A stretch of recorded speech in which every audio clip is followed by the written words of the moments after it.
And we're live. Hello. Who is here on our night class? Thank you for joining. Who's here first? Sharon. Well, hello and thank you for joining. Good evening, and the chat.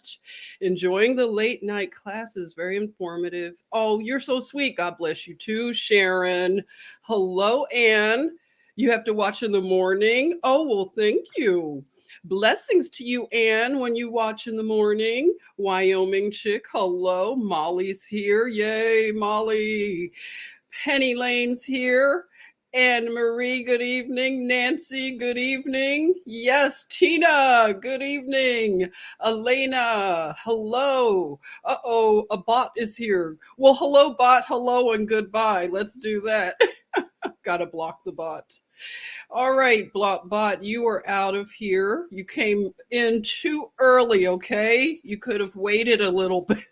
Denise, hello from Waleska, Georgia. Julianne, hello. Class is in session. As above, so below. Hello. Alicia from Texas. Yay. Julie, hello. Okay, so let me put my screen that I like to work with. Hope you're all doing well. Deb just came in from South Dakota. Well, hello, Deb. Wonderful. Okay, so tonight let's talk about Rosie Pie. Uh-oh, look at that. We've got Sharon. Hi, Sharon. This is like a reunion and Rosie Pie. Will everybody give Rosie Pie a warm welcome? We haven't seen her in a while. Hello, Allison and Cindy in Utah. Yes, Rosie Pie. That is so sweet to see you, Rosie Pie. We've missed you. And we have a Rose and a Rosie. Look at that from Frigid, Minnesota. Hi, Rose. Thanks for joining. Okay, so tonight we're going to finally, I've said I wanted to talk about the Orphan Trains, okay? And if you're joining on Facebook, thank you so much. And on Twitch, thank you. I can see Twitch messages, remember? And it's harder. I don't know. They haven't interfaced Facebook with this platform, but I'll come over and see you. Rosie Pie. Oh, that's so sweet. So nice to see you. It's been 2 years. A lot of us have been together in the chatmosphere. So I have wanted, oh, good. Look at this. We have some other people coming into the class. CWS, hello, Southern Cali, yes. And Dom, well, look at that, Dom. Blessings to you. Dom is another person. We have been on this road a long time, right, Dom? Thanks for joining, good brother. So tonight, I want to talk about the issue of orphan trains, okay? Orphan trains, orphan planes. What is the deal with the orphans? Okay. It is one of those things that is a very strange part of our history. And I would really like to hear what you all think about it because I didn't know what to think. This particular road of research, it leads to different things when it comes to historical events. And it's really it's something else to wrap your head around, like what was going on exactly. I really like history a lot now, and I know that a lot of it has been manufactured. Some people take great offense at that. Like I came across a person who had this opinion that, of course, they think the whole issue of mud flood, anything that deals with flat earth, mud flood, it's to be attacked. And they claim that it's another QAnon conspiracy theory. And it's really interesting because people are so invested in this construct being exactly what they say it is. So I guess this person believes everything they hear from the media, even though they've been caught leading us astray so many times. They've lost the public trust, and we know that they've changed textbooks, they scrub the internet. So it's not really something that I would think would be a really hard thing for people to understand, that history has been manufactured, a lot of it, and it has also been, you know, it's been tampered with, okay? Therefore, our timeline and a lot of things are not quite correct. And it is very important. I think, in my opinion, I feel that knowing history and just discussing it is very important for where we go in the future, because we've heard, and I agree, that history repeats itself when we don't learn those lessons that history teaches. And one of the things that we all are tied together in terms of our heart is the plight of children. I think the plight of children, the plight of animals, it is one of those things that no matter what your political background is, I don't see how we can't agree on the humane treatment of children and animals. It's very basic and simple. So when I think about this issue of the orphans, a lot of their situations have been manufactured as well. Okay, so let's get into it. So as you can see from the thumbnail that I created, it looks pretty crazy, right? It's like a lot going on. You see the Presidio. I always want to throw a little piece of architecture in there. You see President Gerald Ford, and you see the children on the orphan trains, as they're called, and you see the Playboy airplane. And yeah, we'll get into that a bit. Okay. So have you all heard about this issue of the orphan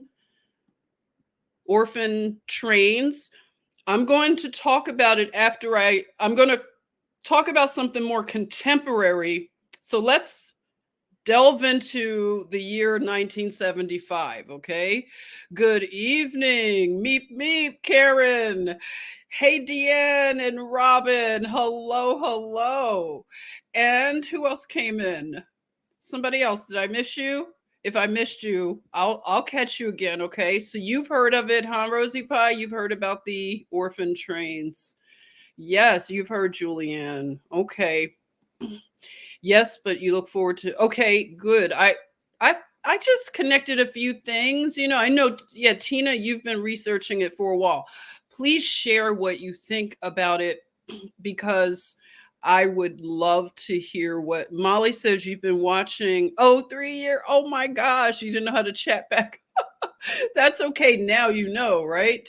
Okay, so let's go to 1975. Okay, and look at something that happened in 1975. Okay, so let's just I just wanted to bring up some issues with, let's see, what would I call this? The advances. I'm going to try to be careful with my paper. I don't want you to hear that in the microphone. I want to apologize if I'm wrestling with my papers too much, but I have to be mindful of that. Okay, so let's talk about some of the technological advances for 1975, because now, without an exhaustive look at 1975, this is by far just a little summary, but I thought that this was important because of where it led us today.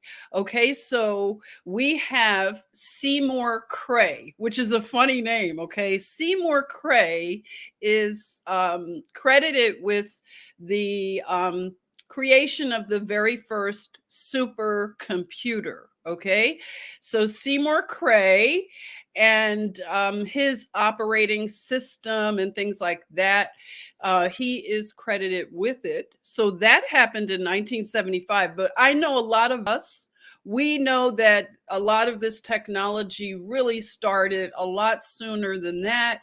A lot of it starts out as military, industrial, complex technology, and then we get it in terms of civilian, we get it later. Mbole is here. Look at that. Mbole, how are you? Let's see what you're saying. Certain continents were under the Tartarian abode, one of the first world trade agreements that utilized spice as its front for human trafficking. Wow, the continent of America was I don't want to say the word, but a P island, really, as well as Australia. Interesting. Oh boy. So, with this technology that Seymour Cray is credited with, that's a pretty big thing to happen, 1975, just remember. And then, bam, the Altair 8800 microcomputer was also released to the public. I'll just say released to the public, okay? Civilian technology in 1975. So this would be a big leap forward technologically. And then we have the very first digital camera, which looks like a heavy brick, okay? But Stephen Sasson, I guess like the Sassoon or Sasson. Yes, Sasson. He was the one who developed the very first digital camera. So that thing is a brick and you can't take it on vacation too easy, huh? And there was also the Betamax versus the VHS. Now I pulled up something. I didn't know that these two, I guess, systems were at war, and VHS won out over Betamax. So it was an electronics sort of, let's see, warfare. Let's see, the sale in Japan. Sony released their Betamax video cassette recording system in Japan, and it retailed for several $1,000s. And it VHS, for those that don't know, our younger viewers, VHS stands for Video Home System.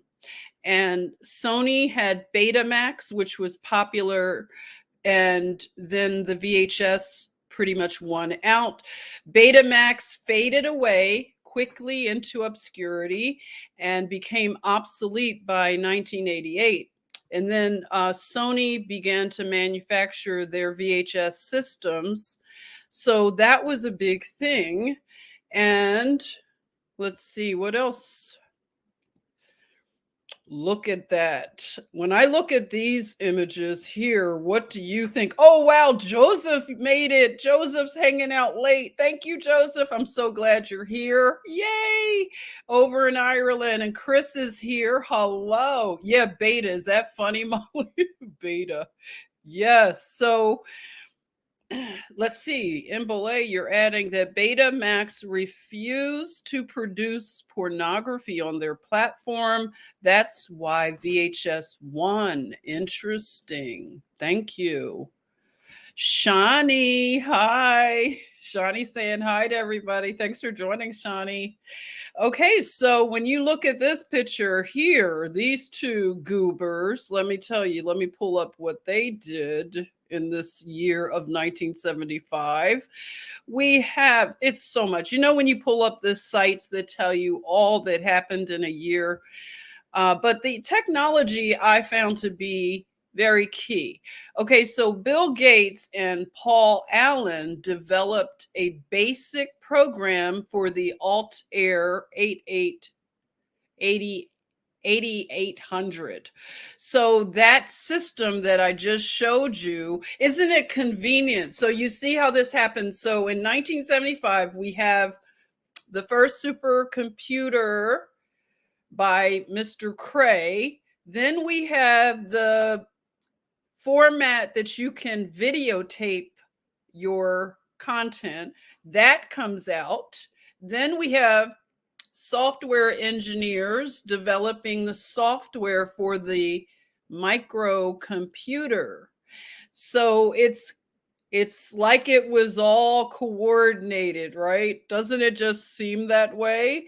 So Chris, what are you saying?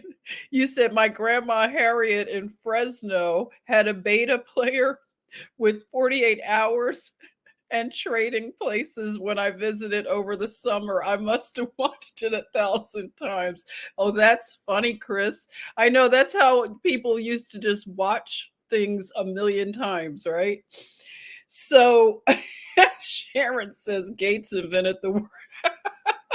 I guess you saw when Gates had the pie thrown in his face when he was over in Europe, right?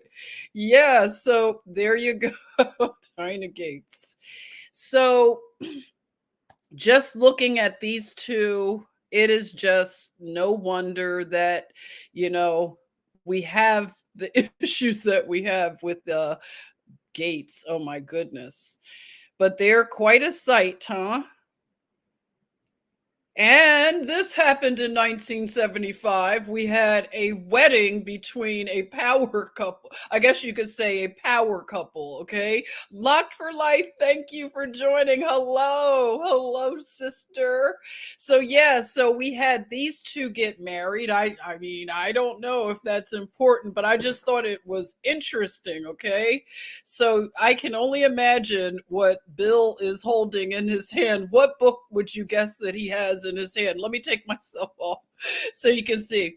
What book do you think he has in his hand there? I could only guess. I'd love to see what you all would guess.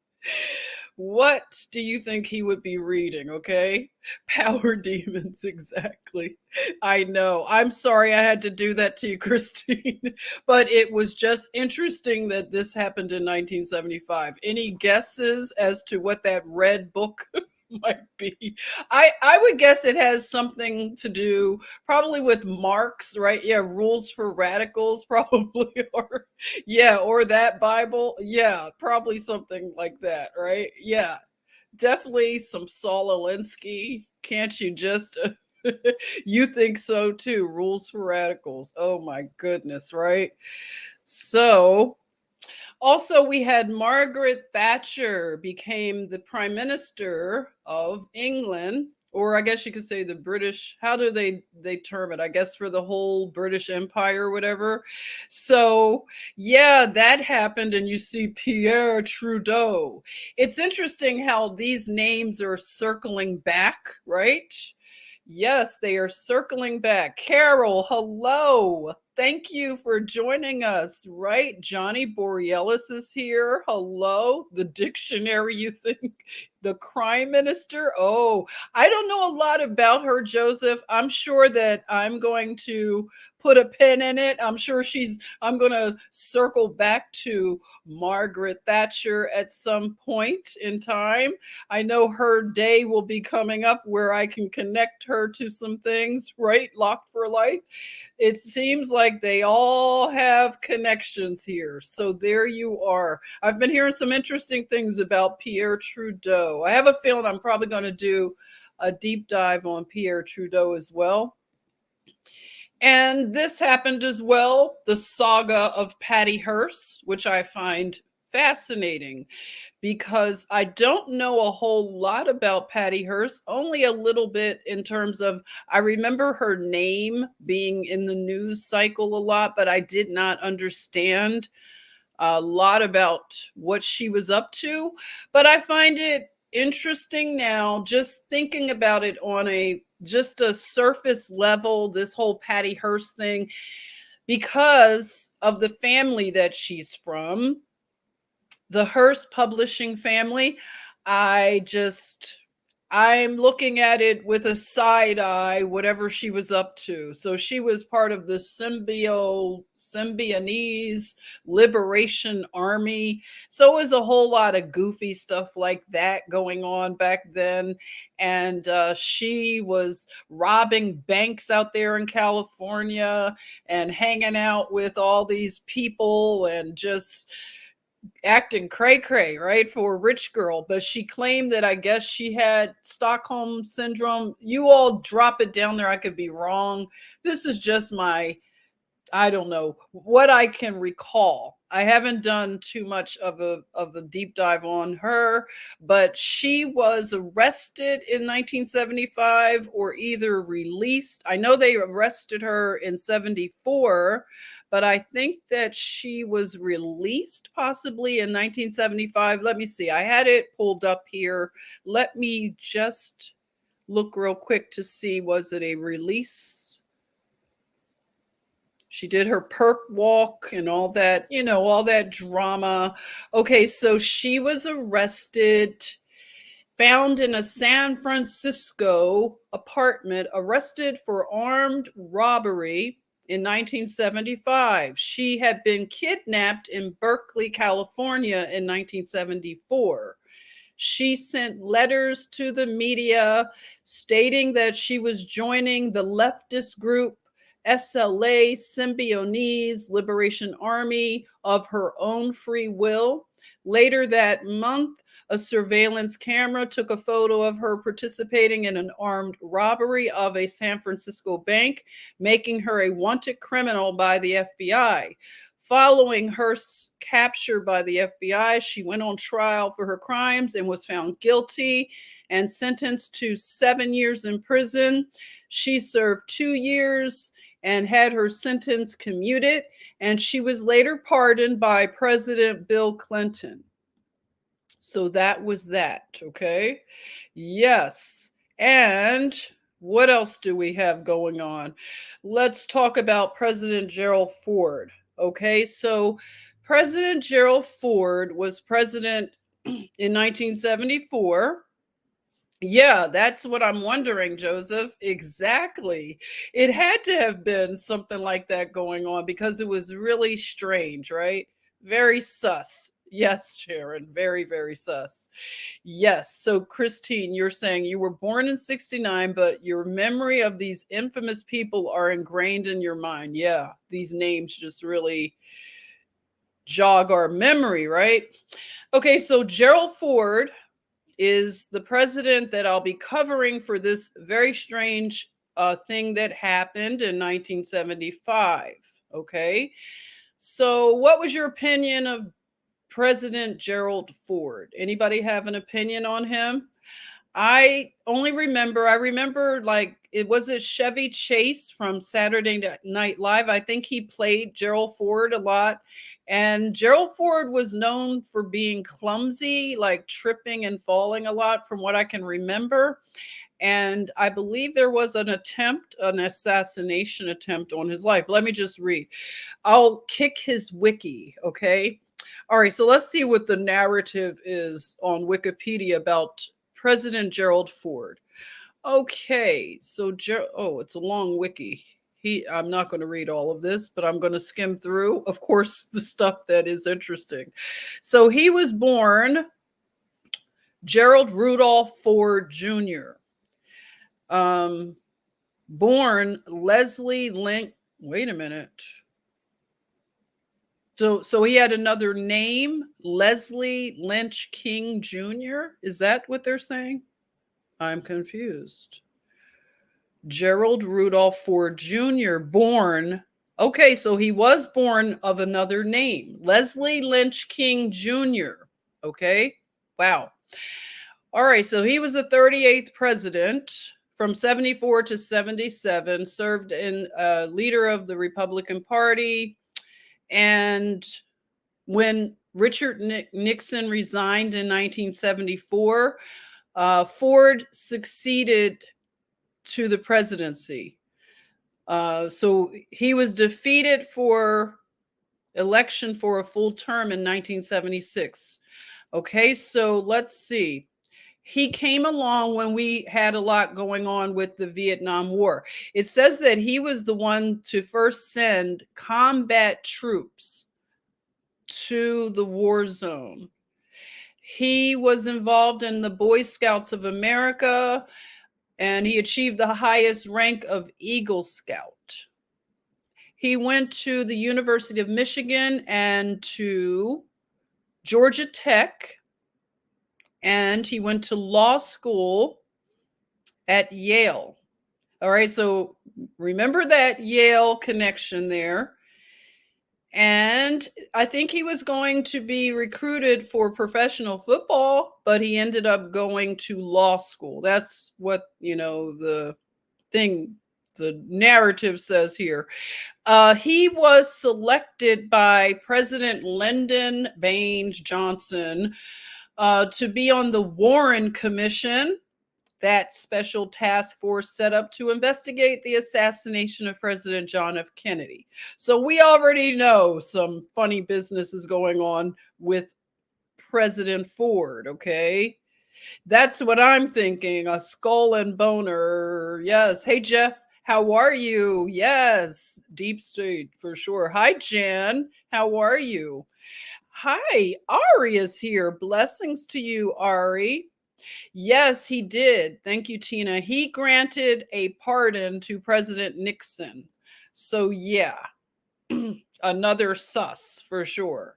Okay, so let's see what else. Okay, so the Warren Commission, that's a big old red flag. Another one. He's got tons of red flags here. Let's see. There was some other interesting things. Let's see.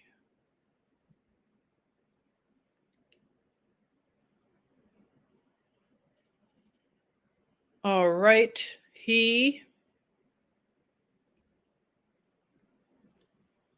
Inflation was very high at this time.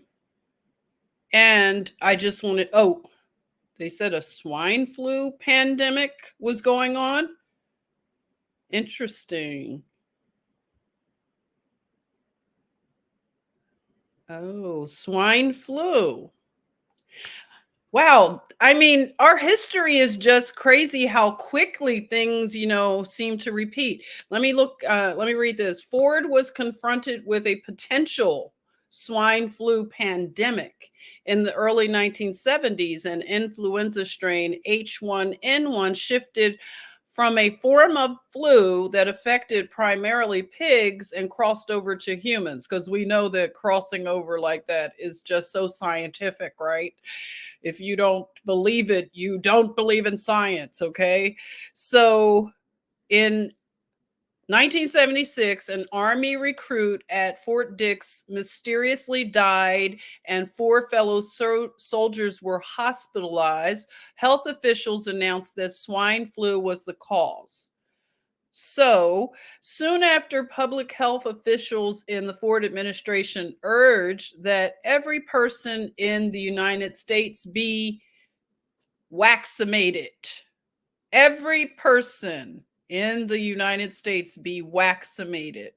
Although the vaccination program was plagued by delays and public relations problems, some 25% of the population was vaccinated by the time the program was canceled in December 1976. What do you think about that? Yes.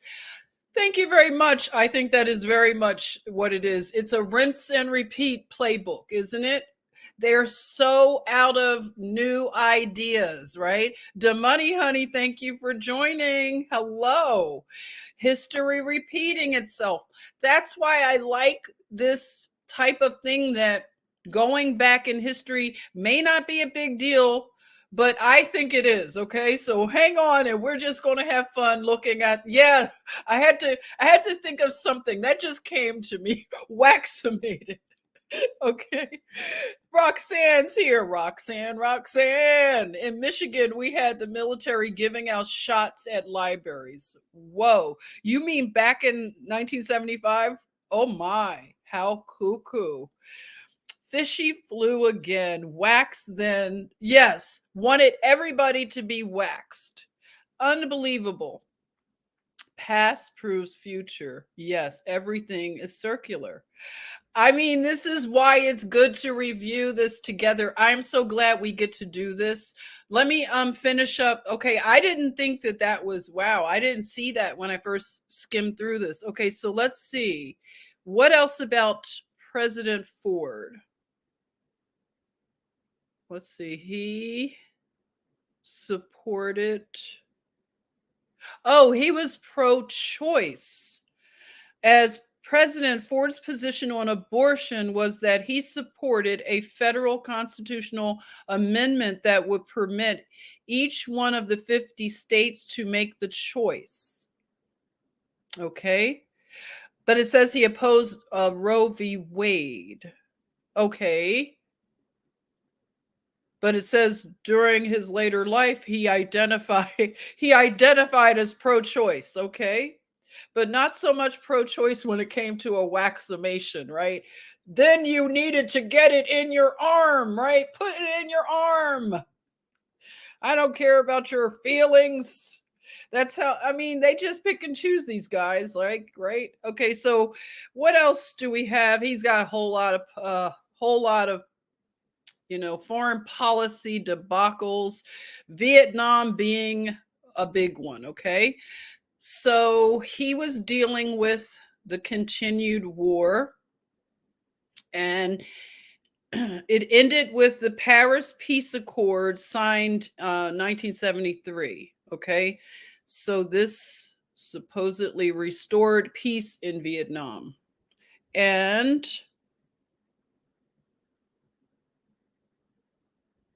it's a lot here.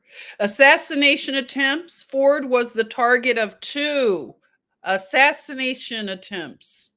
One in Sacramento, where Lynette Squeaky Fromm, a follower of Charles Manson, pointed a .45 caliber handgun at Ford and pulled the trigger at point blank range.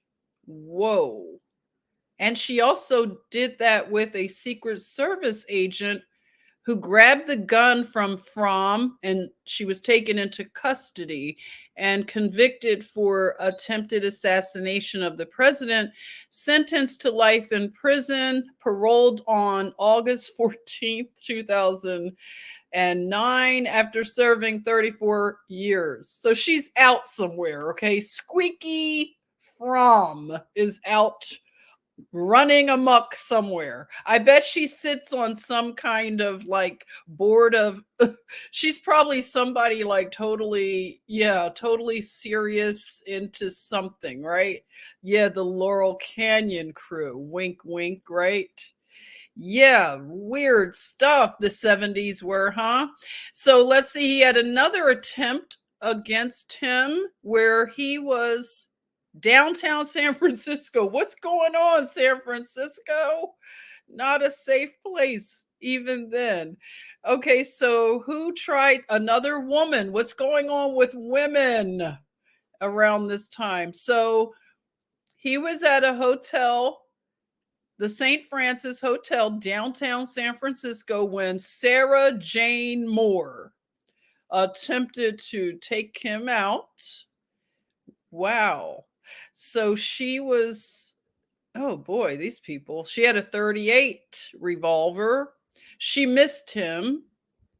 She tried at a second round when a retired Marine grabbed her gun and deflected her shot, and the bullet struck a wall 6 inches above Ford's head and ricocheted and hit a taxi driver, slightly wounding the taxi driver.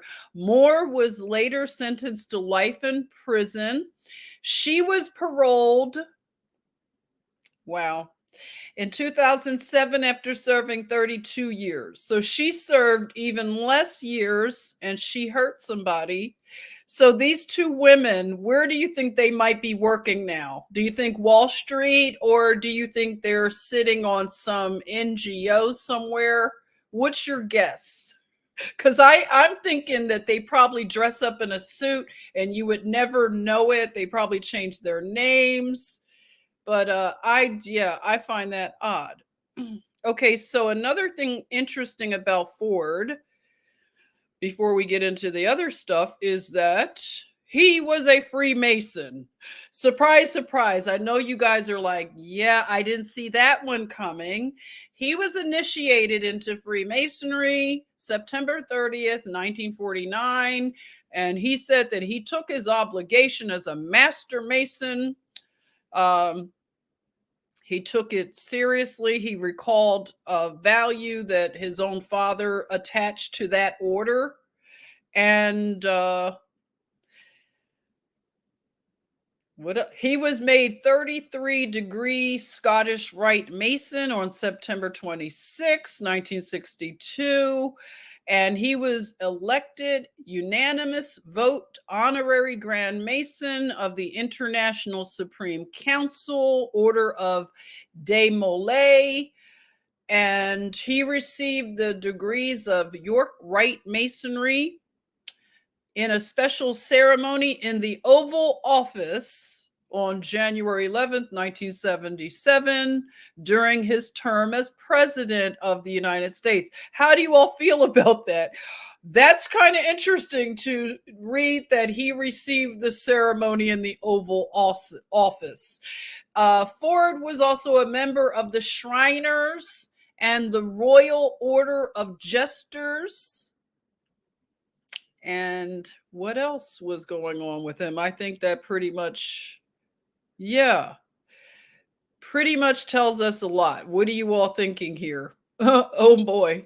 There you are, people. Gerald Ford. So let's go on. So we have the fall of Saigon. Now, we know that this war, now that we look back in retrospect, this war was not a war that ended up being for the reasons that they told us, of course. So when Saigon fell, as they were coming down, supposedly the communists coming down from the north, and just, all these cities were falling along the path, and Saigon being down there at the bottom of the country, South China Sea. And look at all the chaos with, it was a lot of chatter and things like that. You can only imagine that. Oh yeah, thank you for saying that, Trelane. You want to beat them all up, you're fine. That's funny. Thank you, Trelane. You said, I'm thinking it explains Betty's drinking. Thank you. I forgot about that. Betty Ford had a problem with the drinky drinksters, and she was in her cups. I have an aunt who says that. So, Betty Ford was in her cups, and she had to get treatment to get dried out, as they used to call it. And there is a center for alcoholism and other substance abuse. So it's named after Betty Ford, the Betty Ford Clinic. Yes, the Betty Ford Clinic. Yes, indeed. There you are. Okay, so getting back to the fall of Saigon, when the city of Saigon was falling, the people were in a panic. And now this is just my opinion. Tell me if you think I'm out there, but I think that there were people that were put in the society to cause chatter, to let the people know, of course, that the city was going to fall. They needed to evacuate. It sounds like, again, a rinse and repeat of Afghanistan. Same kind of like bumbling the whole thing, and the people trying to get out the chaos. And then what I don't like is the children are caught in the middle. And, all of this war and rumors of war and just all of the chaos, the children are the ones that suffer the most. And that's why, I appeal to anybody who has been, convinced that we have a current war that seems to be legitimate on the horizon. I would encourage people to really do some soul searching if they are buying into the narrative and supporting some kind of war efforts over in the empire of Russia. I just feel that it's ridiculous to even think about something like that at this time. But another thing that bothers me is that, and this is something that, who brought it up? I think it was Paul Romano brought this up today, in terms of Kamala is over there, saber rattling and threatening Russia, calling all of these, like, I don't know. It just sounds like dog whistle, wolf tickets, anything you want to call it. But they're talking, she's talking tough about sanctioning Russia and things like that. And the thing about sanctions that I agree with Paul is that it hurts the children. All of these sanctions that the international community will throw on a country, it does not hurt the leadership at all. They live up in the hills. They drive big Mercedes Benz. They eat steak and lobster, and the regular people don't.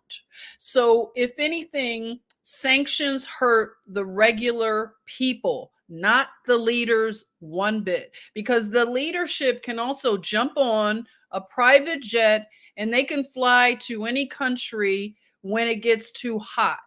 They don't have to suffer at all. So it's just so horrible that Kamala, shame on you, talking about sanctioning anybody. Like, you have a lot of nerve. Hello, Court XL. Hi there. Let's say hi to Court, everybody. Let's give Court a warm welcome. Thanks for joining. So that's the thing that I don't like about what happened in Afghanistan with the fall of Kabul and the fall of Saigon, which look very similar.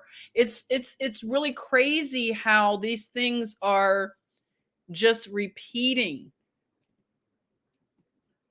And when I look at these pictures of, this is why I'm bringing up 1975, because I see the connections.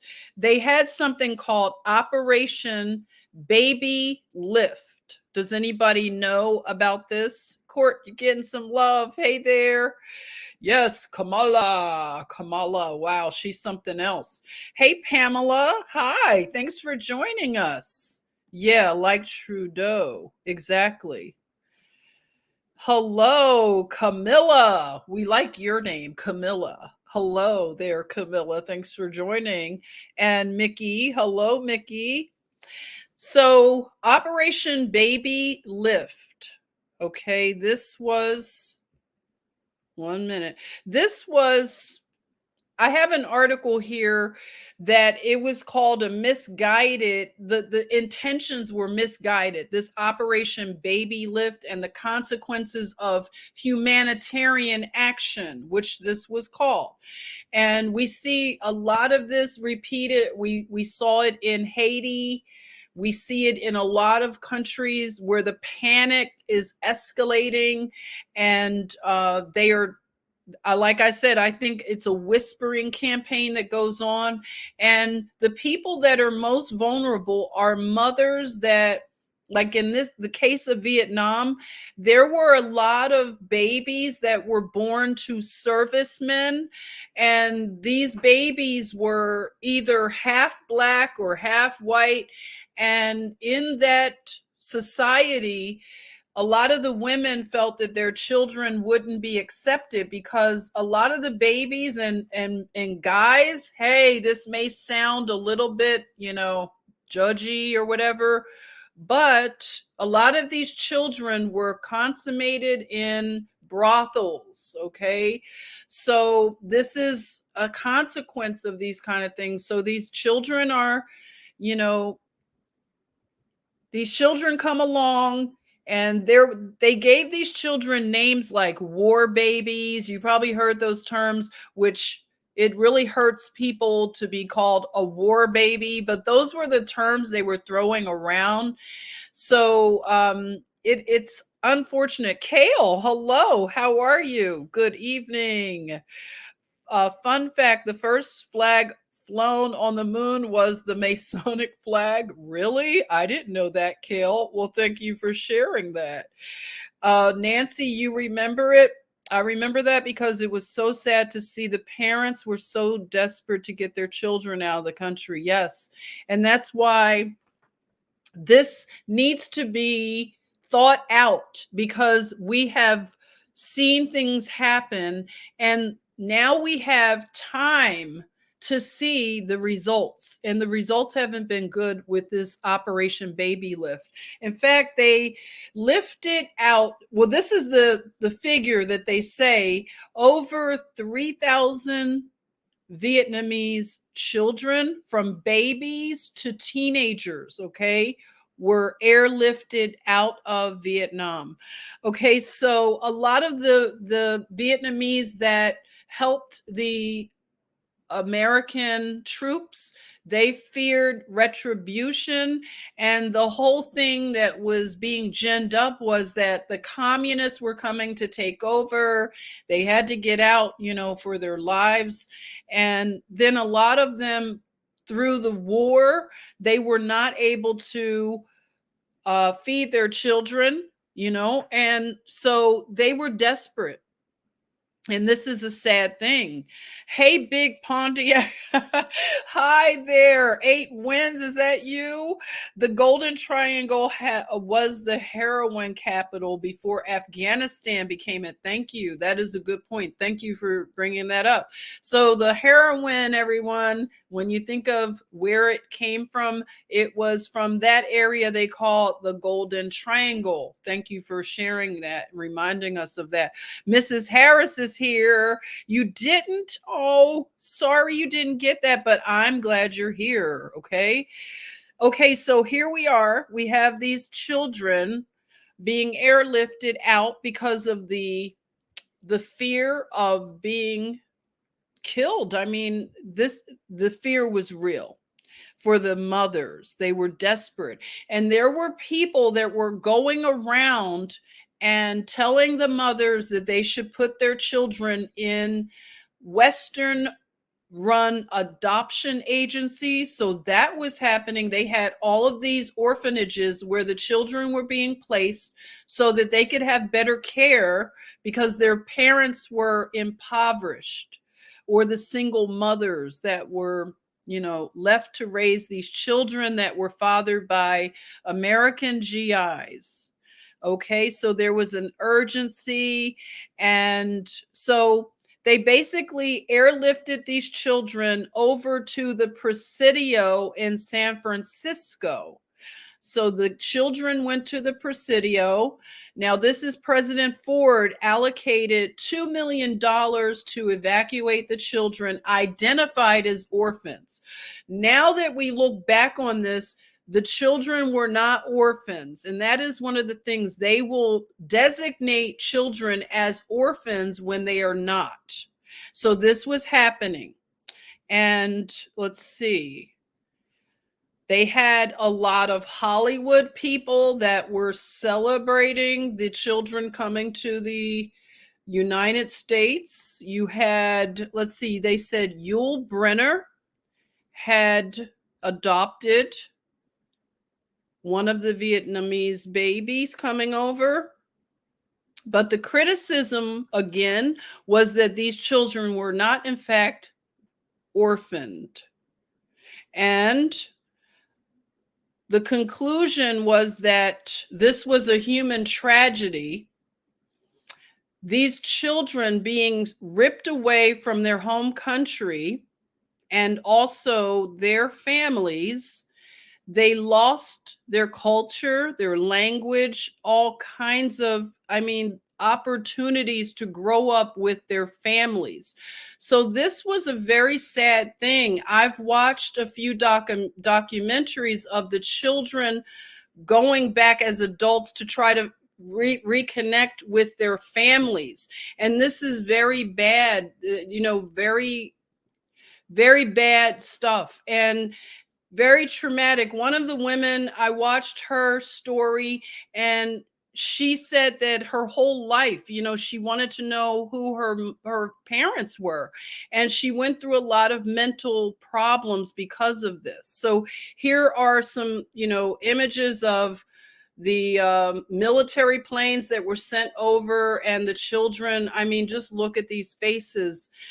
People, we have a lot to account for, things that were done. And the things, the stories that they tell, the narratives, and now when we look back at it, it was just trauma. So I look at these nurses, and of course they're young, they believe in what they're doing, they think they're doing something good, a humanitarian, thing. And I feel bad because I'm I'm looking at them and I'm wondering what they think about what they did, like, later on, and that's the thing I would just urge people in healthcare to think about, the things that we do and the narratives that we're told, because a lot of it will not turn out well. And this is one of those things that I bet that they probably have some regrets about this. And so you can see the babies are being examined. A lot of them were severely dehydrated. And you can see the various people. It was so many people that, descended on to Saigon to get these children.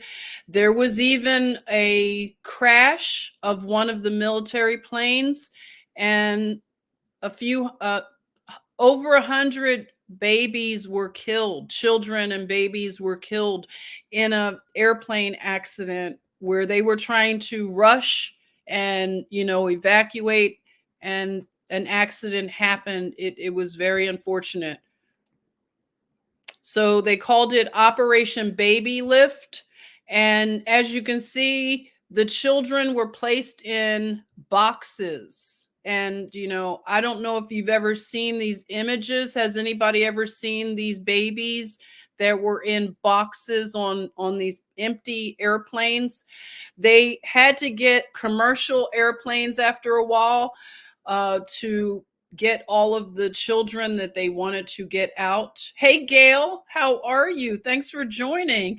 I remember documentaries about fathers trying to get their children back. Oh, that's so sad, right, Gail? So sad.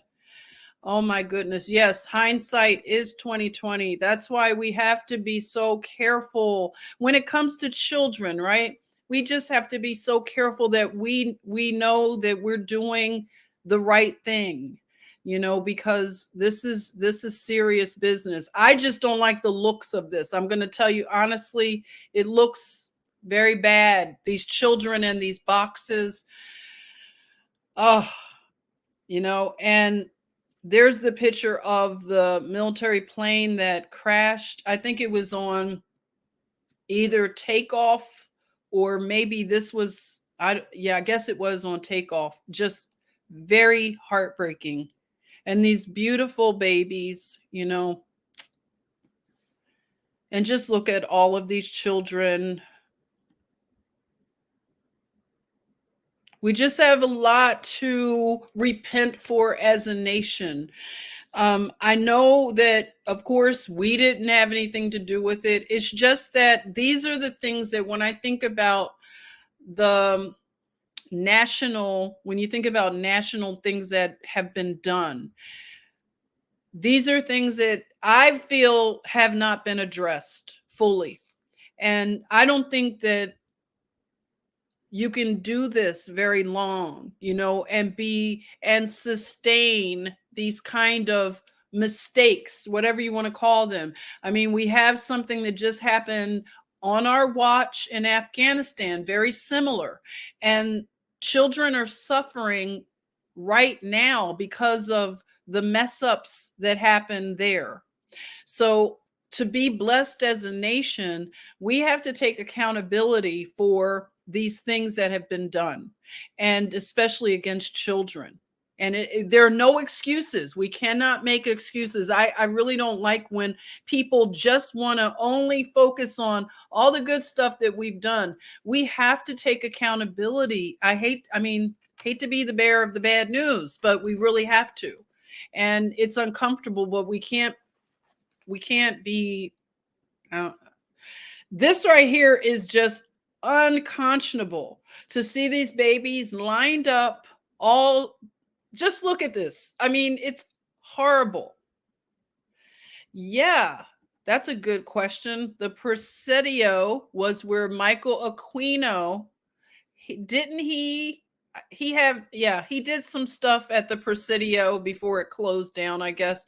I have to look more into him. But definitely he's connected. I'm pretty sure.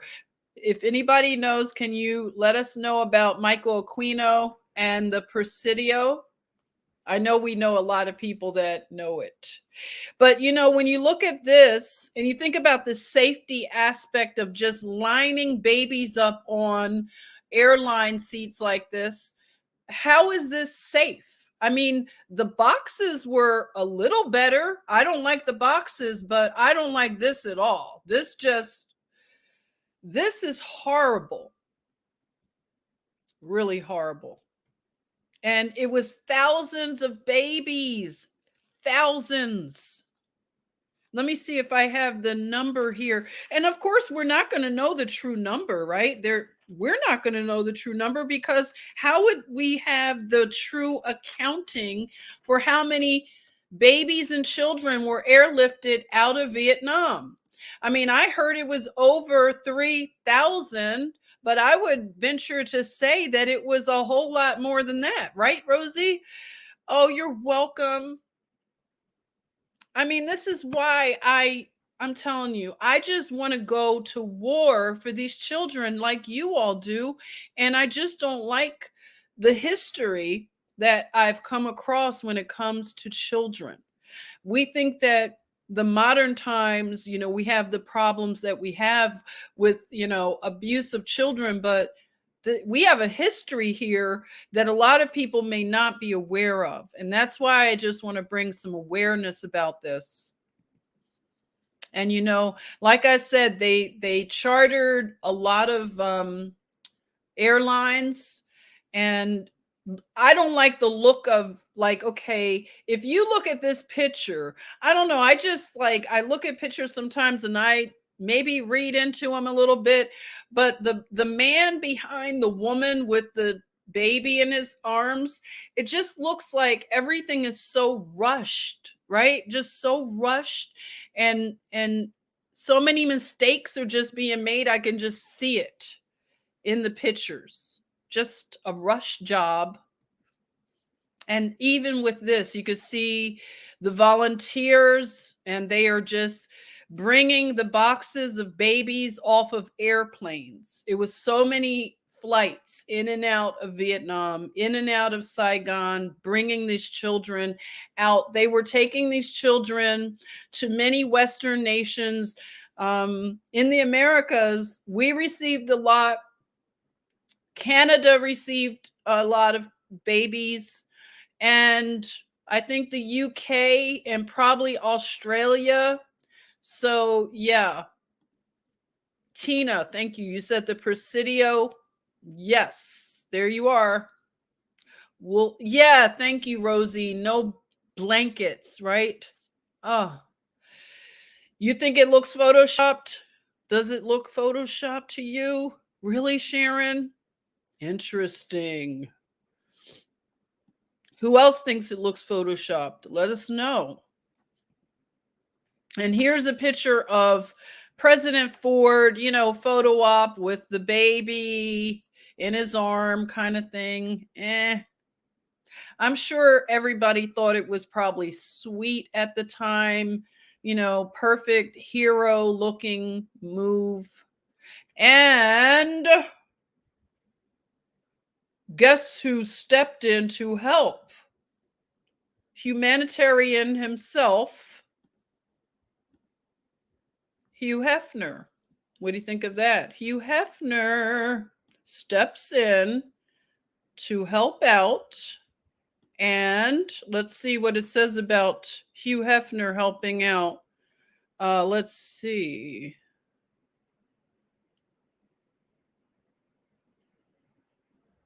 I know I have a little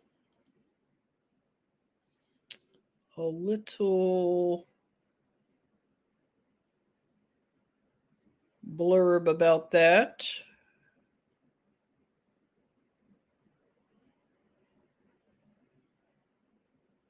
They also had Mrs. Ford helping out with the babies. So they had Mrs. Ford. So Hugh Hefner in April 1975 provided his plane, the Big Bunny, to transport Vietnamese children to New York City. The babies were cared for by Playboy bunnies. So look at that. Playboy bunnies sent over to help out with this humanitarian crisis. Look at, you all know that you probably heard of his main girlfriend back then was a woman named Adrian Barbelli or something like Barbielli or something. Do you all know her name? Barbelli? Yeah, do you see Roman Polanski of all people? Roman Polanski in a picture, and you're talking about airlifting children. Not a good combination there, right? Roman Polanski. This is just, it just gets worse with this group. Very poor choices. So we have that. And yeah, so the Playboy bunnies, the bunny, Big Bunny, this is the name of the airplane, Big Bunny, a black airplane. Look at that. So they had the babies all lined up. They didn't use the boxes, but they had the babies all lined up like I showed you earlier. That's how they were riding on the Playboy Big Bunny.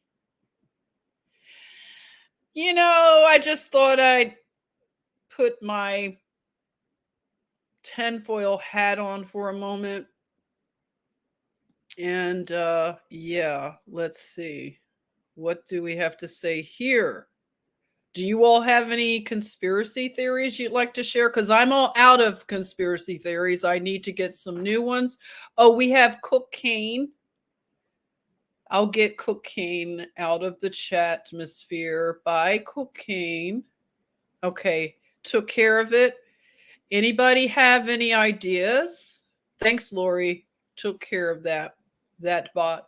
Barbielli. Thank you, Roslyn. Hi, Roslyn. I love that name, Roslyn. Barbio. It's Adrian Barbio. Yes, Rosie. His mansion has tunnels, right? Mm-hmm. Barbie Benton. Was that her name? Oh, I get them all mixed up. Thank you. Barbie Benton.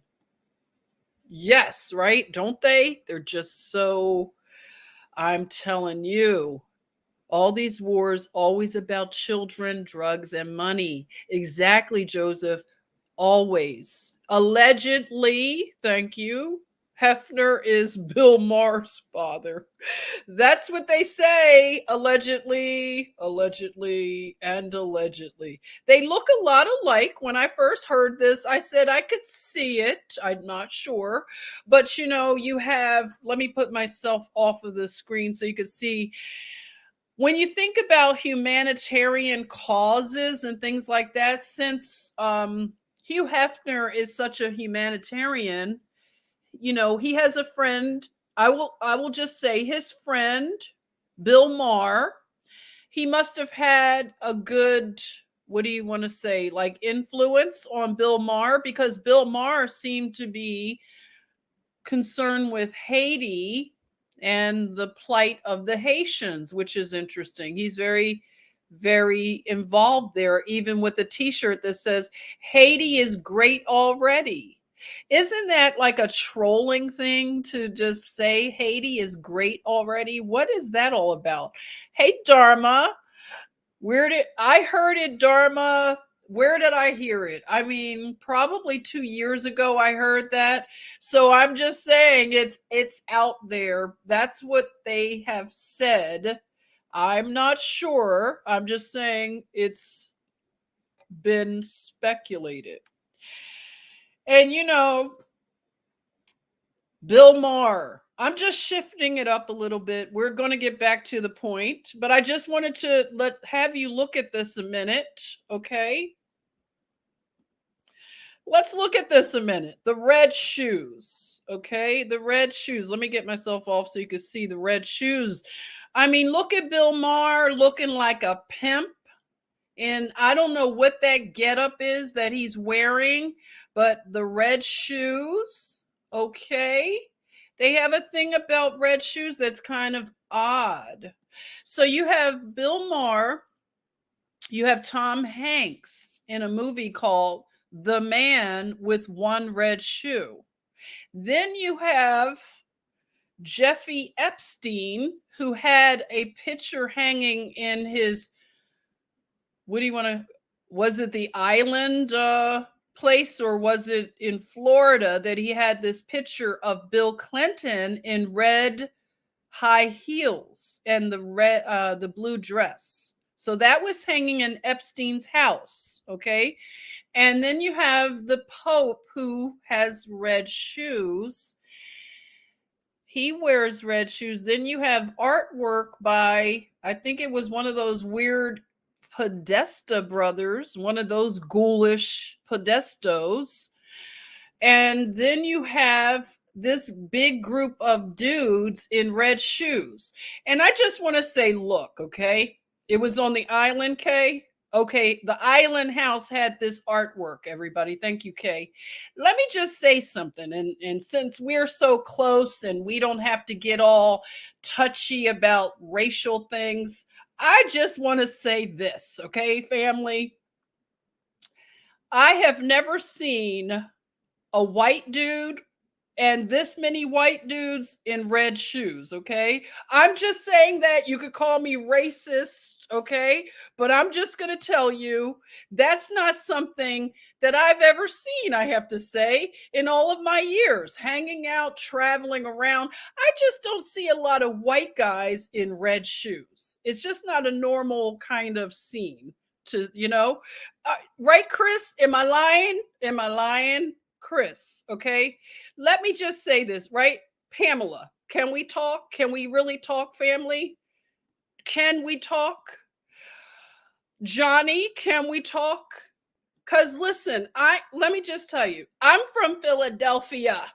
I know you're sick of me saying I'm from Phil. I grew up in Philadelphia, okay? Don't hold it against me. But let me just say this, growing up in Philadelphia, I have gone to events in Philadelphia. I've gone down to the Spectrum to see events. I've gone to concerts and I've gone to different places, okay? Now, let me just say, when I've gone to concerts in Philadelphia and I've been around my mostly Black brethren, like a negrescence type of event, I will see Black men. Let me tell you, they might have an orange hat on, orange suit, and orange shoes. Okay. Hold on, I'm not done yet. His friend over in the corner here might have a lime green suit on with a lime green hat and lime green shoes. Okay. I'm not done yet. His brother will be over here in yellow, a yellow suit, yellow hat, yellow shoes. Okay, that's normal in Philadelphia. That is normal. Okay, not so normal looking at all these white guys over here in these red shoes. Not something I see too much, especially rich white guys. These are rich dudes in red shoes. When do you see this? I just want to know. Have you all ever seen this kind of stuff? Like I said, I've seen it at concerts in Philly. It would be totally normal to see a dude in a all red getup from head to toe. Red hat, red shoes, red suit. He might even hit you with a red shirt. Okay, I'm not kidding. So for those people who want to just continue to label us conspiracy theorists, you answer that question. Throw it in the chat if you've ever seen this many white guys in red shoes and it's been normal. Can somebody let me know? Because I'm just saying, people, something is going on there. So, yeah, very interesting. And Bill Maher, like I said, Haiti, I don't know. Then you have Laura Silsby. I'm just making all kinds of crazy connections here, okay? You got Laura Silsby, who was down in Haiti. She was also helping the orphans. She was grabbing children, taking them over to the Dominican Republic without papers. Also, they were calling the babies, what do you think they were calling them? Orphans, right? You've never seen it, Rosie? That's what I'm saying. I'm just saying we could use our common sense and our experiences, and we can look and see something's not right here. This isn't normal, okay? Not normal, okay? Yes, Karen, we are not, things just don't add up, right? So I'm just saying you got Laura Silsby, who was caught by the Haitian officials. I don't know why. She seems to be laughing, smiling. I don't know what's so funny, Laura. And I don't know what's so funny with the Haitian policemen over there. What's so freaking funny? They're just smiling like it's some kind of fun times. But this woman was relieved of her sentencing and whatever by the Clintons. So the Clintons, they sprung her out of her problems. She changed her name. Does anybody know what her new name is? Because, yeah, she doesn't go by Laura Silsby anymore, but we're not going to forget, Laura, that that's your name, okay? But anyway, Laura Silsby, under whatever new name she has, guess what, people? She heads up the Amber Alert. Isn't that weird? So she's caught taking babies out of Haiti after the earthquake. And that's probably not her only time that she was over there. She went over there as some sort of religious group, church group that was going over doing humanitarian work. But yeah, the Amber Alert is something that she would head up when she comes back. I don't know how anybody gets away with that kind of stuff and then gets a high position, but I guess you have to know the Clintons. So that's one of these things. And so before we get into more stuff, I just wanted to I made a little, let's just pretend that this was a school project and I had to make a collage, okay? So this is my collage, everybody. I was going to draw some sort of all the lines of connection, like the 6 degrees of separation to the Clintons of all these various people. But I just figured I'd do it as a collage, okay? One moment, I have to sneeze. 1 minute, 1 minute. No, maybe it went away. I don't have to sneeze anymore. Okay, so here we are, the Clintons. Look at all these various people in my collage. Isn't that interesting? How many people are connected to the Clintons? And this is just a short list, okay? Wow, what a collage. What grade would you give me on my collage, Joseph? What grade? This is just a little extra credit work I was doing here. But yeah, lots of various connections there. Do you see the background? The background, yeah, they all connect. Don't they all connect somehow? The Clintons, right? Amazing. Hate one take. You said, I haven't gotten an Amber Alert in forever. I get them every now and then. I think I got one last week. Yeah. I get an A+, Johnny. Thank you. Thank you very much. So yeah, right? So, thank you. How are you? The Yellity 205. Yes, thank you. Yes, that poster would give you nightmares. It sure would. You'd give me an A+. Thank you, thank you, thank you. Yeah, so there we are. The many, many, many connections of the Clintons. And, I just thought I'd throw this in there. Of course, they name it after a food to make everybody look crazy who wanted to research this very real issue. And this is what they do. For anybody new who wants to look into these things, maybe you were on the other side a year or two ago or more, and you thought that everybody was crazy talking about pizza and things like that, and you might have been laughing at us and calling us Q-tards and what else, tinfoil hats and whatever else you were calling us. It's probably hard to continue to ignore a lot of these very weird coincidences.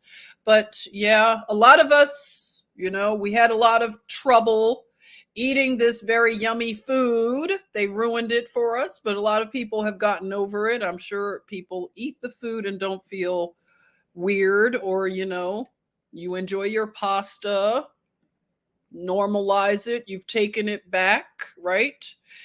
Yeah, Comet Pizza, right, Kay? They do these things where they have COINTELPRO, they send somebody that's been MK Ultra'd out of their mind to the pizza parlor to go act like a cuckoo for Cocoa Puffs person and try to shoot up the place, and then make everybody look crazy who's bringing anything up about it, right, to shut it down. But sorry, didn't work, didn't shut it down. God knows, can't hide from the eyes of the Lord. Yes, and everybody, we have free tinfoil hats if you need one. We've got tinfoil hats for your pets. We've got tinfoil hats for your boo, for you, for your mother-in-law. You can just pick up your tinfoil hat. We have all sizes, so if you need any, we have plenty of tinfoil hats for everyone, okay? So yeah, aren't you all out of conspiracy theories? You just need new ones now because all of the conspiracy theories have all come true. So boy, oh boy, we've run out of our conspiracy theories. But yes, we are making tinfoil hats to give out. You get a tinfoil hat, you get a tinfoil hat, and you get a tinfoil hat too, right? So, we're going to go back in time, okay? Quick little segue into 1854. Don't you love how we go up and down the timeline? It's not correct anyway, so we don't know if they've added 1,000 years in. We don't know what the timeline is, right? So, yeah, you want a tinfoil suit? That sounds nice. I like that. Turns out everything was a conspiracy, right? You've got your own tinfoil hat. Loosen up your tinfoil hats, okay? Loosen them up, tighten them up, whatever you think you need to do. United WR, hey girl, it's been a while, miss you. Alicia, hello Alicia. Thanks for coming by to our little family time, our class. We're doing a little bit of night schooling, okay? Night schooling. Foil is also great for joint pain. Wrap up those knees. Oh, nice, Rosie. Thank you for sharing. Thank you. We are proud tinfoil hat wearers. Yes, we are. Can't remove my tinfoil hat. Uh, I love it. I love it. Oh my God. Tinfoil house. There you go. PH Joy. Hey, I seized the moment to make a joke about tin hats when somebody asked where the foil was located at the store. I read the audience well. He got the joke and chuckled. Oh, that's nice. I love when you can do that out in public, right? And just have a nice moment, right? Because everybody's just so stressed, right? So yeah, let's go to 1854. And again, like I said, I came across somebody who was just poo-pooing all of this like mud flood and all this and saying, oh, history has not been a lie. How can you say history has been a lie? And they were just so just, I don't know, so committed to believing everything they've ever been taught. I think that's unfortunate, but I just find it strange that everything has happened in the 1800s. A lot of weird things, a lot of busy times going on. 1854. Let's go back. So let's hang out in the city of New York, okay? So this is what New York might have looked like in 1854, would you say? Huh? A little bit. Look at all the activity in the river, all the boats. You've got steamboats, sailboats, all kinds of boats, okay? Because New York is a big port city, right? Huge port city. So we've got, look at that. We've got orphans again. What happened, everybody? So we have a situation back in 1854 that we had a lot of orphans that just showed up, okay? Hey, DeWolf, hello. Belief is the enemy of knowing. Hi. Well, hello. Thanks for joining. Orphans and foundlings. Yes. And foundlings. Gemini Love, hi. They say under Central Park is a buried black town. Really fascinating. Rosie says it's going to be devastating when everyone finds out. I agree. I agree. Nancy, I told my 88-year-old dad about giants and now he really thinks I'm cray-cray. I know, right? When I said I believed in giants, I lost so many friends on Facebook. I think they said she has just lost it, okay? So just the title, I believe in giants, just made everybody go, I'm out, okay? So yeah, it happens. It's too much for some people. But, I guess they didn't believe their Sunday school classes or the Bible, which talks about giants. It's kind of like, I don't know why we have a hard time believing things when it's been right there all along. So we had these orphans that just seemed to show up, okay? Now, they claim that this was because of all of the immigration into the United States, okay?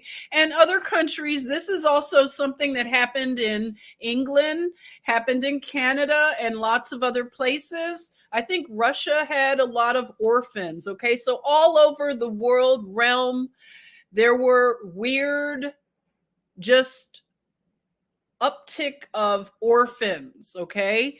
So what in the world do you think led to all of these orphans showing up in the cities of America, especially New York City? So you had people that would go around and get the orphans. They were sort of what you would call handlers, orphan handlers, okay? So when you look at these two women in the picture, they were kind of the people that came in these dray wagons. So the wagon that you see to the right is called a dray wagon. So they carried the children away.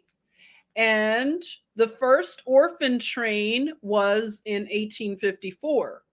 So that's, if you've ever heard the term orphan train, this is what happened in 1854, where all of these children were orphaned. Their parents were poor. Again, same story. The poor families couldn't raise their children.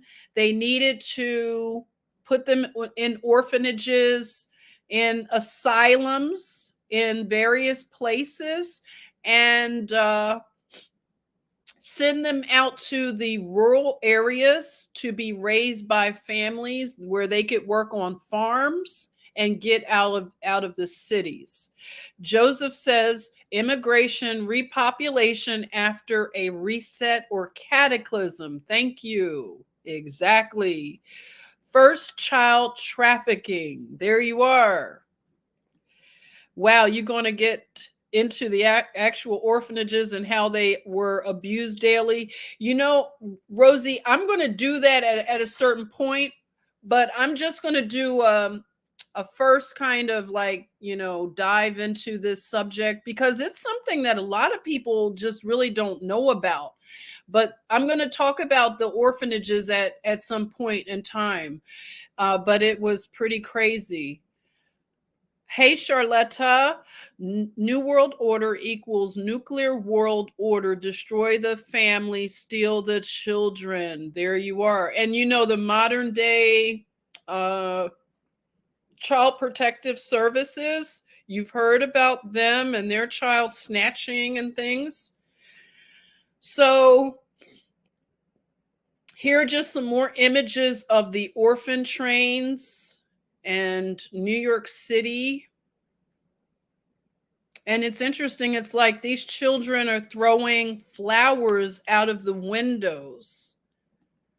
So it's just really interesting. I just don't quite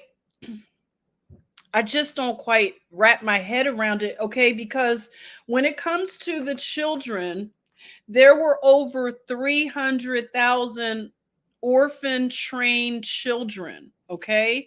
And that number can easily be up to more than 1 million in some instances.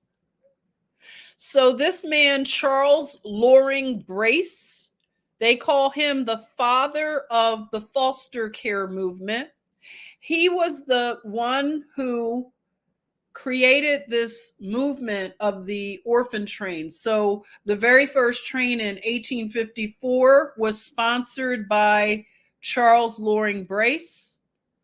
And he also created the Children's Aid Society. So this would be the man who came up with this. So let's see what his wiki says. Charles Loring Brace. Let's see. Probably the typical things, right? They're probably going to say that he probably went to Yale. These are my guesses. He went to Yale. He's probably Skull and Bones. He's a Jesuit and a Freemason, right? There you are.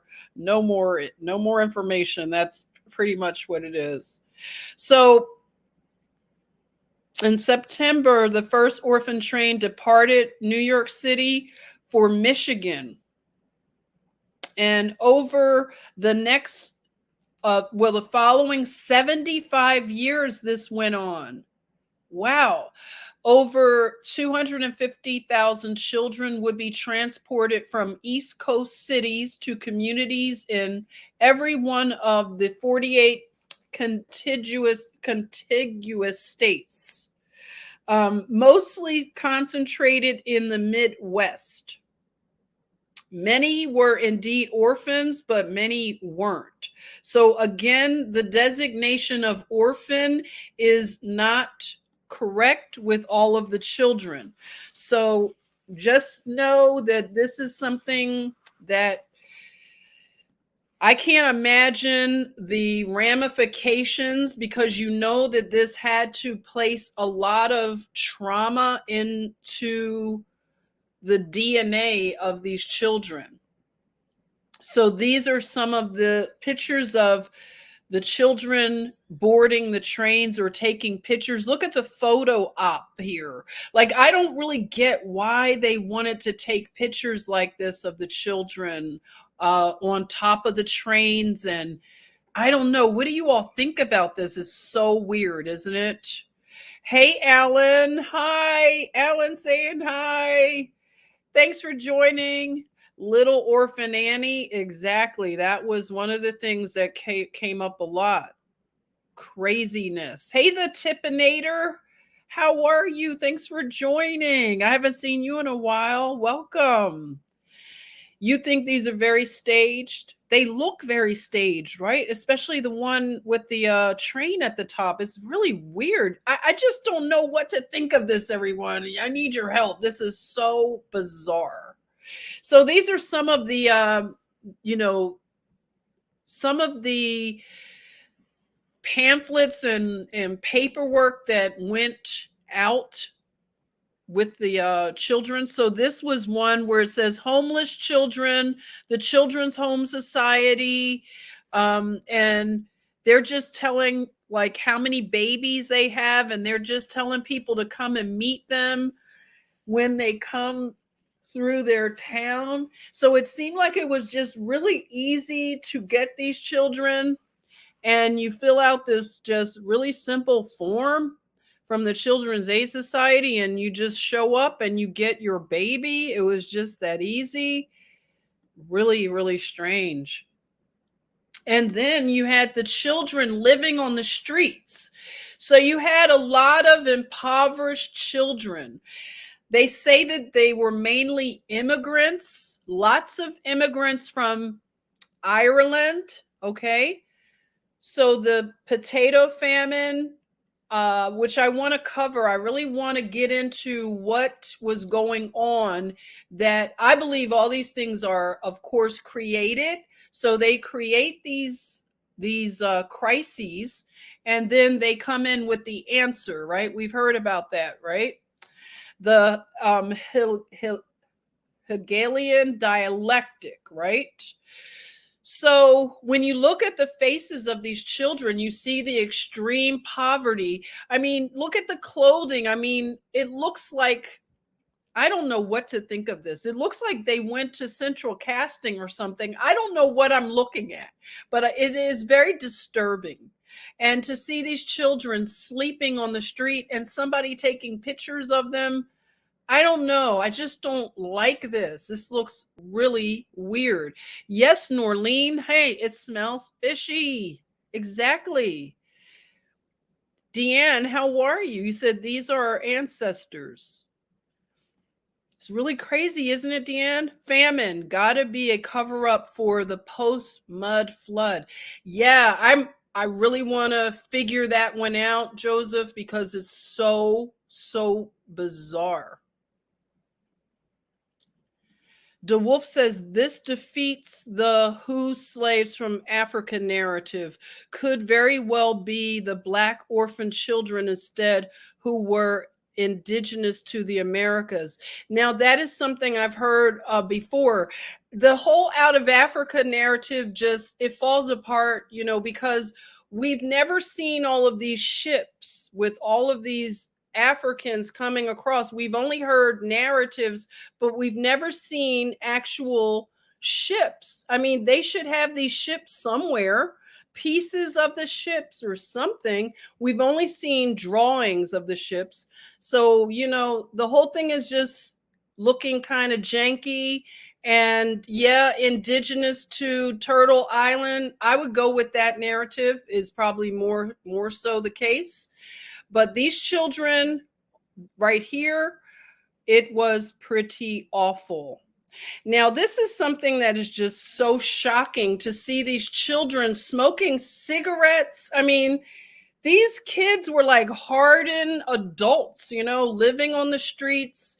They called them newsies. So these are newsboys that mainly look like a lot of boys. So I don't get that part. Lots of boys. They were, just smoking and gambling and just on the streets of New York. And I'm like, have you ever seen these images? Because it's unbelievable. This is America, everybody. This is New York City. And the children were working in these factories. And look at, I mean, it's nothing but children.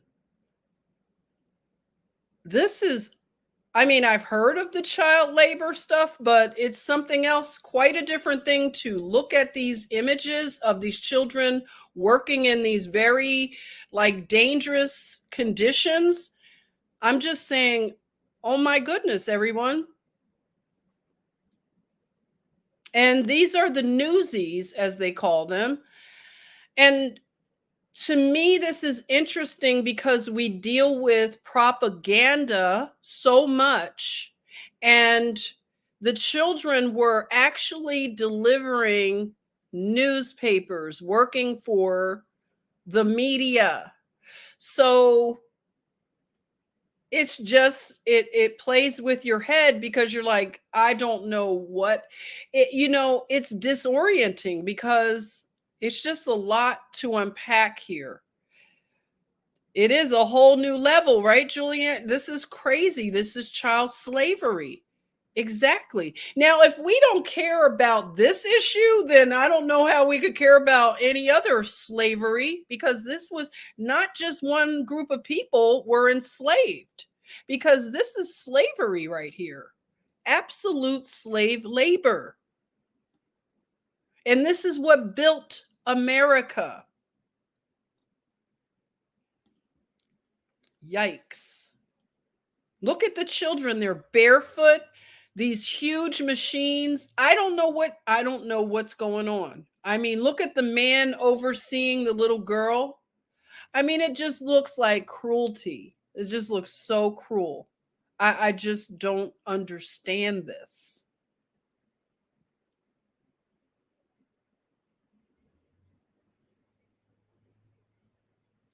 And let me just say that the man, Charles Loring Brace, like I said, the father of the orphan train and foster care movement. Let's see, this happened between 1800 and the early 1900s. So Charles Loring Brace was a graduate of Yale University and an ordained Methodist minister. So he established the Children's Aid Society, and it was at the Five Points Mission in the heart of New York City's worst slum. So he set up a system whereby children would be transferred out of the city westward and given to people on the open frontier. Children were sent in charge of one or two agents who looked after them. When they say agents, I wonder what agency would have been. Maybe his agency, the Child Aid Society agents? Doesn't sound really good. So Sister Irene Fitzgibbon founded the New York Foundling Hospital, a Catholic organization, and they would match the children at the orphanage with families.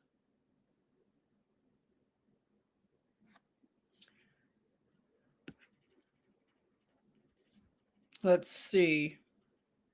So the first train stopped in Michigan, in Detroit, a small village north of Detroit, Michigan.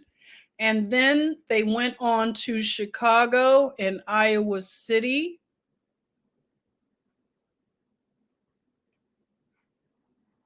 And let's see, where else? Sioux City.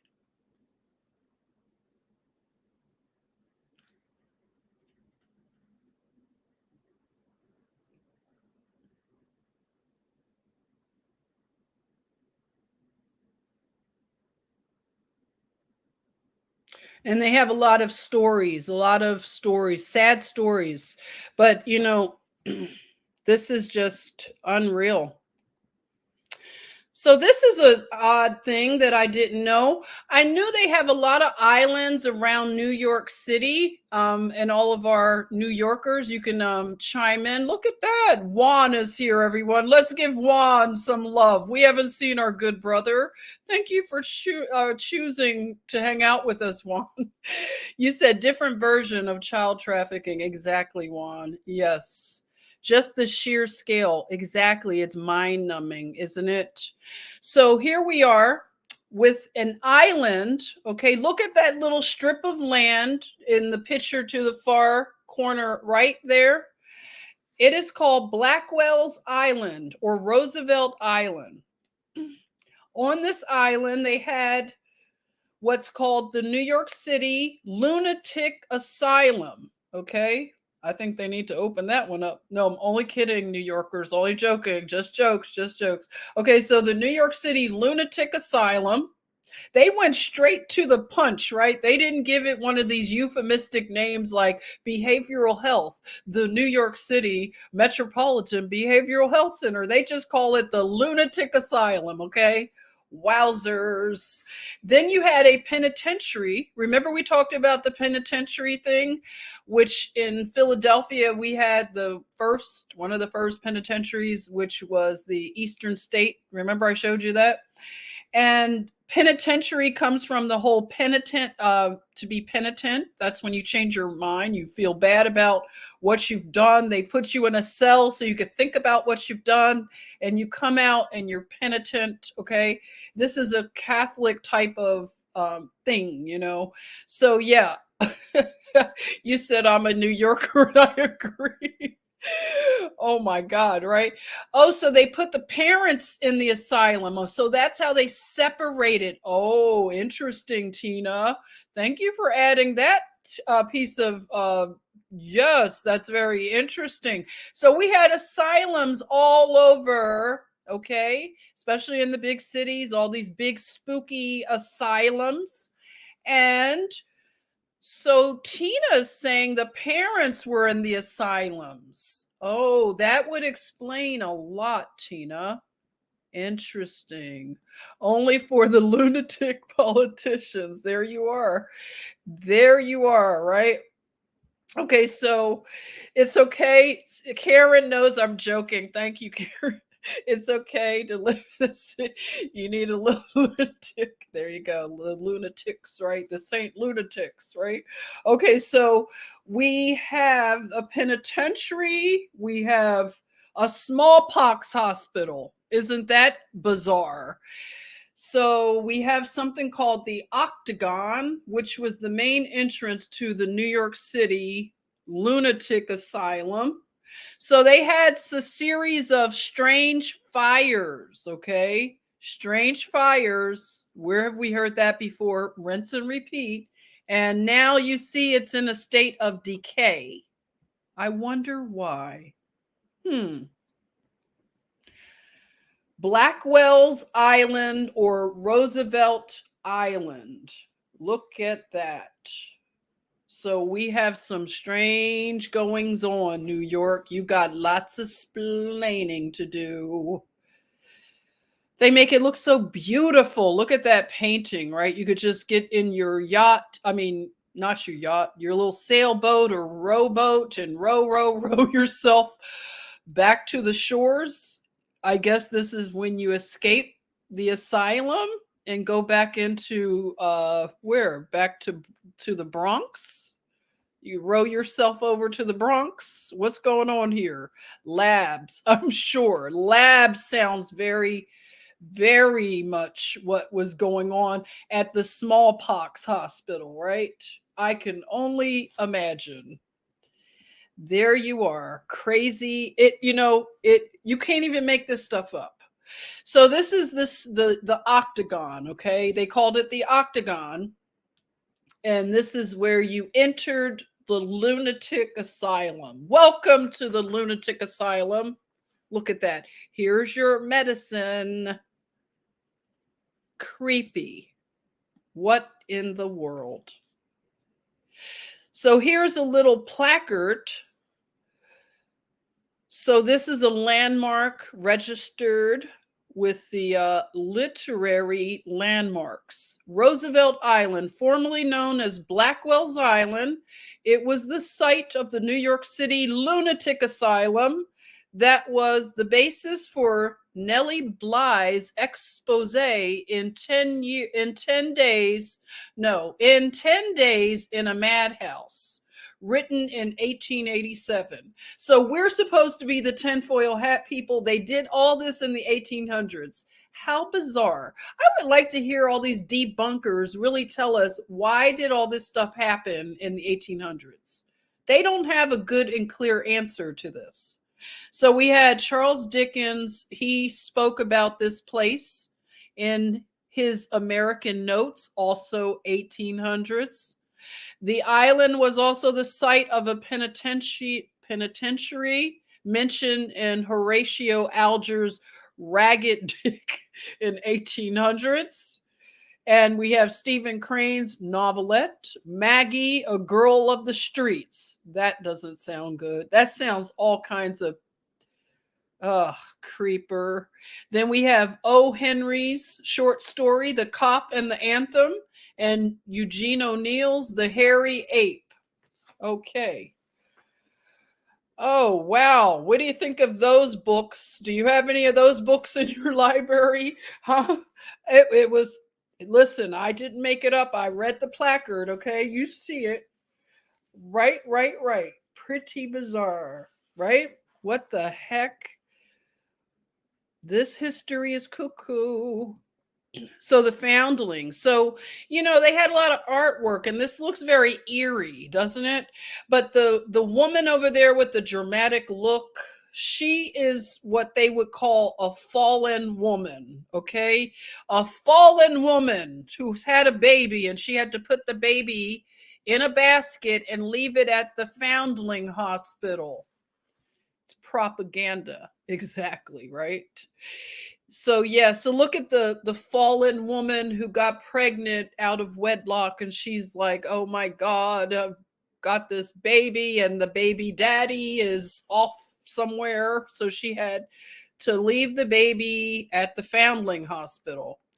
Let's see, Karen, you know about Blackwell Island was renamed Welfare Island. I did see that. It was called Welfare Island, everyone.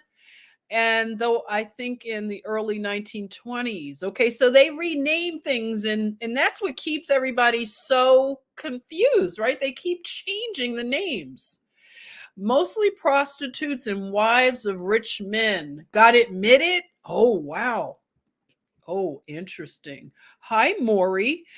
Stephen Crane also wrote Red Badge of Courage. Well, thank you, Maury. Look at that. I love you literary people, you students of literature. Foundling means found the children. They found the children, huh? And the Scarlet Letter. There you are. Yes, Maury. Come and see us more often, Maury, because you read books. We like people that read books, okay? Maury reads books, everyone. Look at that. And it's something about this whole foundling thing, right? So we see something. I just wanted to bring up some popular culture again. So I haven't seen the Maladorian. Am I saying it right? The Maladorian.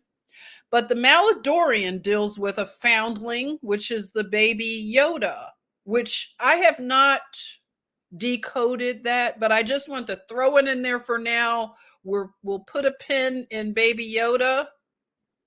It's not voodoo, but when I say put a pin, I don't mean literally, but we're going to put a pin in it to come back and circle back. Okay. Cause I think thank you, Trelane. How does it's pronounced the Mandalorian. I said the Maladorian. Oh my God. I sound like my mom in Chicago, right? So the Mandalorian, that is where you have this weird little thing with the foundling baby, right? So that's interesting. And do not forget, this is a little a review to remind you that Queen Vicky, Victoria's Secret, Queen Victoria took a little prince from Ethiopia. Remember I told you all about that one a few live streams ago? Let's not forget, they orphaned this prince who was going to be the rightful emperor he was going to ascend the throne of Ethiopia.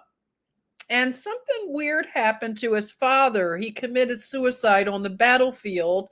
And then, I don't know, his mother died. I don't know, in a weird way, just died. She was taking her child over to England. And then Queen Vicky took over the care of this Ethiopian prince. So he was called an orphan. So let's not forget about that, because Victoria has a lot of secrets, it looks like.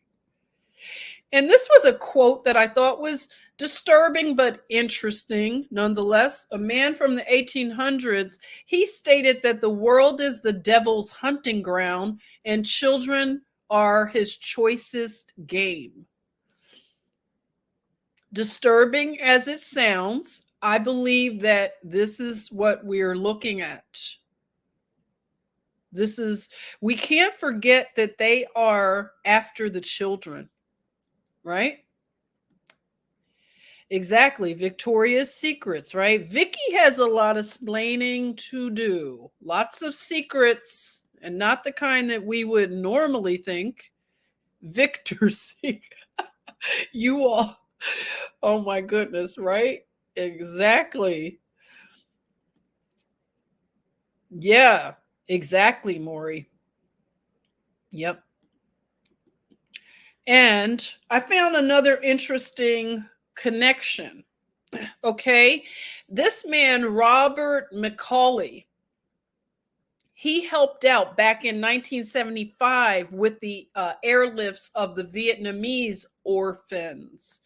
So he is a philanthropist that started a foundation called AmeriCares. Okay. And he was friends with the Bush, Poppy Bush, and his wife,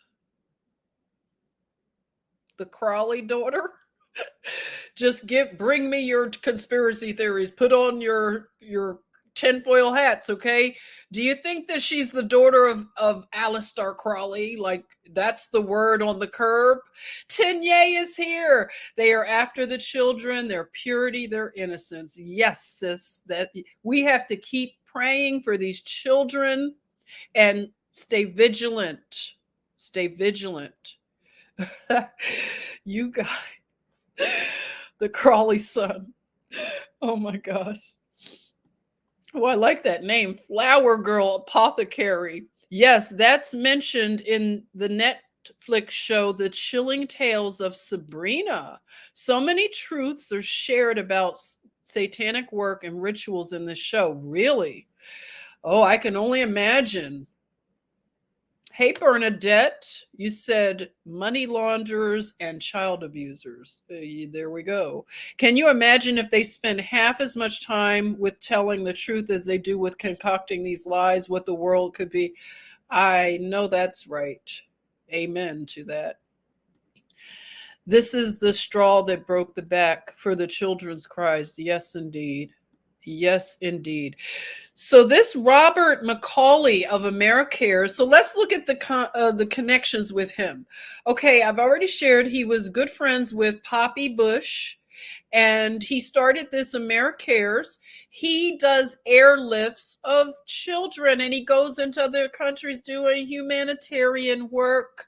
So he was part of, like I said, the airlifting of the Vietnamese babies. And I just found it interesting that Sanjay Gupta received an award from AmeriCares. Okay, if you've ever watched Sanjay Gupta on CNN shilling for the medical establishment, it's pretty yucko. And I just wanted to show you the very weird similarities with the fall of Saigon and the fall of Kabul, Afghanistan. Very similar, rinse and repeat, very weird playbook that these people go by. But that's pretty much it in terms of some of these things. I just, wanted to share. Oh, one thing about the orphan trains, Canada received a lot of the Irish orphans. So something about Canada, they received a whole lot. So that was something that came up. I won't read that article, but I want to get into the whole aspect of the what is it? The Irish famine. So hold it while I stop my screen a minute.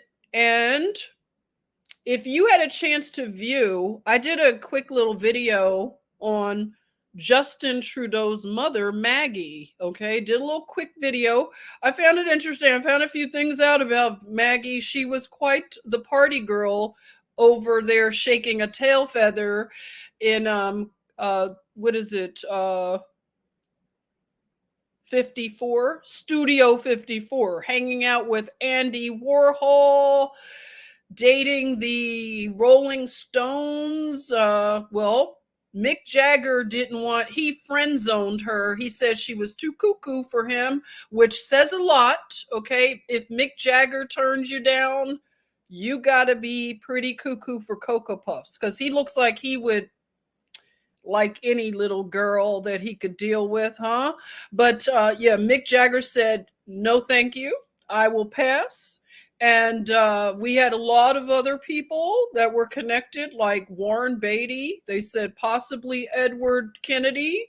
We have, who else? I'm just starting to realize that, and I knew it, but you know, when sometimes it just hits your mind, you just start thinking like, oh, wow, okay, these politicians are nothing more than celebrities. They are celebrities first. And that's what really hit my mind, to realize they're not politicians first. They're celebrities who happen to get into politics. So when you look at it through that filter, it makes sense. It would be just like taking any celebrity that you know of and just placing them into a political position. And you can see what a disaster that sounds like, but that's what they are. So I want to play a quick little snippet of Maggie, because I thought it was interesting to understand what was the womb that gave birth to this dictator in Canadistan that we are looking at doing all of this horrible stuff, right? Making his father very proud. But let me play Maggie. Something else about Maggie, just something about her. She's quite the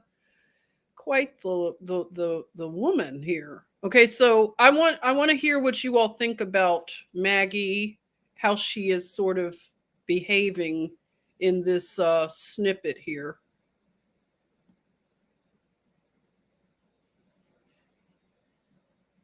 See what you pick up on. Okay, I'll start with this have some timestamps, but let's see. Wife. Estranged wife. Or just a publicity-seeking, very beautiful young woman who doesn't really know what she wants. No, dumb. No, you're not dumb. No. But sometimes you do give the impression that you really don't know what you're about or what you really want. No. Do you? No. Would you go on like that? Yeah. Are you trying to be outrageous right now? Yes. Why? Well, because I'm just kind of bored with people who want to label me as being this or this or this or Okay, this. I'm going to take yes, it to and another this, and I'll part. take all the blame, please, because like I ain't got no shame. I know who I am, and I know what I care about, and I love living. Are you a little afraid of being normal? I'm not Of being afraid. ordinary? This terrible thing that I swore I would never touch.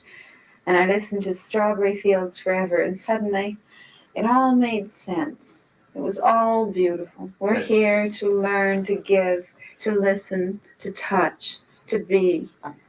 You know? So it's Smoke and Simon and Garfunkel. No, Beatles. The Beatles. Yeah. Strawberry Fields Forever? I mean, where have you lived? Bridge over troubled waters. I should say you need a lot of bridges there, you know?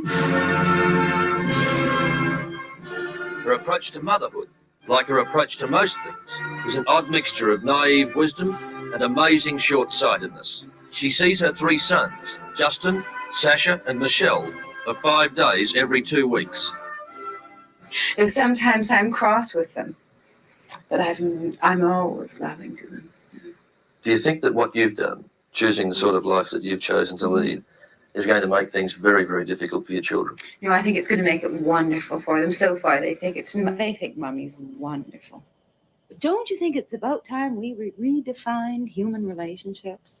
Haven't we really messed up a lot of people's lives with our old-fashioned values, our old-fashioned bonds? You know, aren't we in the generation that should practice what we preach? You know.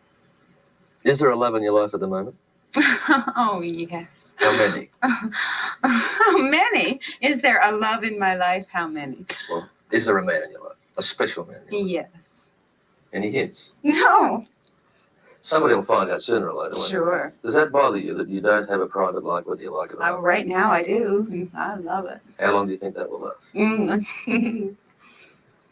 I don't care. Yes. Reading things about you, and even reading your book, it's very easy to get the impression that you're preoccupied with relationships. Yes, boy crazy. Now it's man crazy, love crazy, children crazy. I just love to love. Tell us about some of the men that have been linked with your name, or whose names have been linked with you. You tell me. Prince Charles. Oh, well, you know, he's my buddy. I'm his older woman. I'm 1 month older than he is. And we've only ever met officially. We have always never been alone for 1 second, although we have hidden behind a menu for a moment. Does He's he appeal wonderful. to you as a physical man? Oh, he's a terribly attractive, and he's so witty and so funny and strong and brave. And brave. And I like brave men. Okay. What do you think of her, huh? She's quite the character. I didn't know she was, I don't know, people. It says a little bit about where people come from, their origins, but I just found her to be kind of interesting in these interviews. So, they did show the piece where you see Fidel and he's holding the baby, and I came across some other things about the brother, the youngest one that died. Something really odd there going on. I may, maybe do some more research into the Trudeau family. I think that Canada is going to be something that I'm going to find interesting in the days to come. A lot of you are saying that she seems to be doing some, a little bit more than snow on the mountains up there in Canada, huh? Something's going on, right? Yeah, it seems a little bit MK Ultra-y, huh? Very much so, but just really, really weird. I know Charles attractive. She's got to be on something to say that, right? But that's it for she seems loose.